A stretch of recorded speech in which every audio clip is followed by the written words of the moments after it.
বৃষ্টি মুখর একটা সুন্দর সকালে তোমাদের সকলকে জানাই সুপ্রভাত। আজকের লাঞ্চ বক্সে থাকবে ফ্রাইড রাইস। বৃষ্টির দিনে সাদামাটা টিফিন একদম ভালো লাগে না, তাই ফ্রাইড রাইস নেব, এটাই ঠিক করলাম।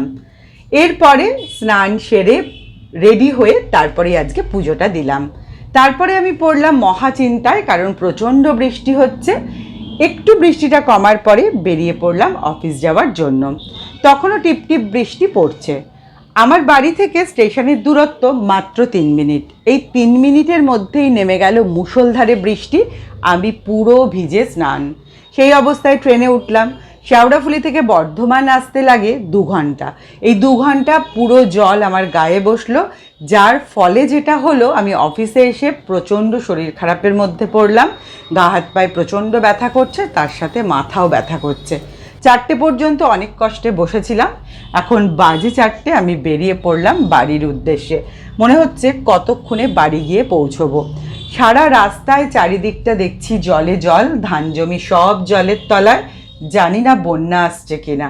চলো আজকের মতো টাটা।